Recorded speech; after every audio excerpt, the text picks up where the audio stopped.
Now, a powerful and thought-provoking new theatre production comes to Glór this Friday with the Reincarnation of Cornelius Agrippa, written and performed by Martin Sullivan. The play is based on the extraordinary true story of Cornelius Agrippa, a 16th century scholar who famously defended a woman accused of witchcraft before the Inquisition, the only recorded case of its kind. He's been touring Ireland since late 2024.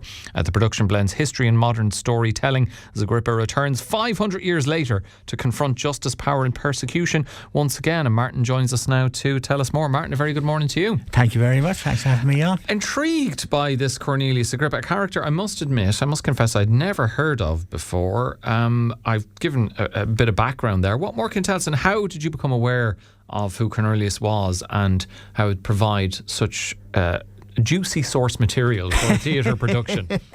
I found out about him. It was way back in 2003. It was a footnote in a book that was essentially this guy defending an accused witch in court against the Inquisition, and it's the only time in history where the defence won. I was like, ooh, I'll put that on the back burner for later. I ended up going to college and all sorts of adventures. So it wasn't until about 2015 when I started looking into it in greater depth. No one seems to have heard of him apart from a few people in niche interests. Like he had a range of...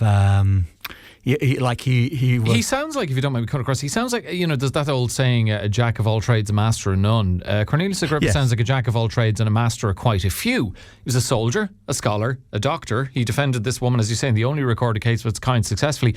And perhaps himself he should have been up, if there were sorcerer trials, not witch trials, because he himself was an alleged sorcerer.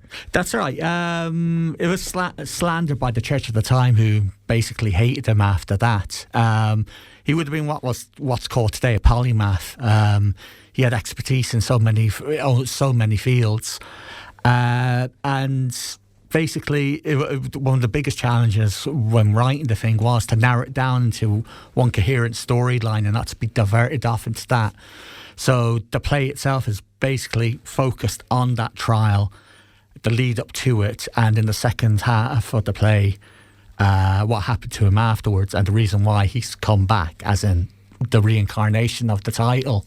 And the reincarnation element, I guess, you're dealing with historical fact earlier on, but this is where your imagination really comes to the fore. Yes. And your script writing skills.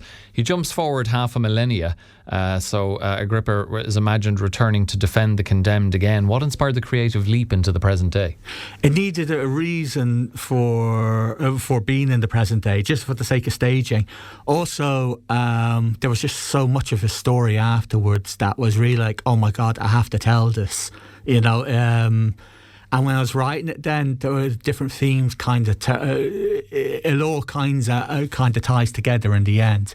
I don't want to spoil it, quite frankly. There was so much material basically that you just couldn't let it sit there. And I know well that people wouldn't have heard of him in general. Which for you must be fantastic, because there are certain I was thinking we were talking about the trial element of it, one of my favourite films, 12 Angry Men, where the entire film takes place inside the jury room, but you have to, and there's been so many stage productions of that and so on, but this is something I don't think anyone else has done. When you heard of this character, must have gone, God, I don't know if anyone has ever done a theatre production before. So you kind of have a license to do what you want with him, and then even more so when you imagine him jumping 500 years into the present day, you can just be as creative as you want, which must be fantastic. Basically, yeah. I struck gold with it, quite frankly, and all through the years I was like, someone's bound to cover this sooner or later, and no one has. You'll be reading your history books, delving into them in great detail in future to find all these interesting, curious characters for future productions. Yeah, exactly. Yeah, it's like wow, but yeah, it was just in general. Just the simple fact that it hasn't been told before in any form. I haven't heard of it. I checked thoroughly on movie, on stage and everything, and no sign of it at all. It took a while to find out how exactly he won the case, and when it took a while, and when I found it, I was like, oh my God, that's genius. It really, even today, now you're looking at it and you're thinking, that's a brilliant argument. And I know, listeners, that does beg the next question of me to ask, Martin, which is, what was it? But that would completely spoil the play. So yes. I will refrain from asking that. I did mention, Martin, it's been on the road on and off since late 2024. How have audiences reacted to it? And indeed, how have audiences' reactions perhaps shaped the production along the way? It's been brilliant. I've been getting the main time I get feedback really is from either the venues themselves or people that come up afterwards, and it's been one of the really I didn't expect it. It's very much welcome, and people seem to really be engaged. Anyone that's come in has really engaged with it, and they're like, people ask a question, how did you hear of it? I've had academics come up saying, where can you find out more about him? All this kind of thing. So it's really gratifying in that sense. In terms of shaping the production itself, I don't know, to be honest with you. That's a good question.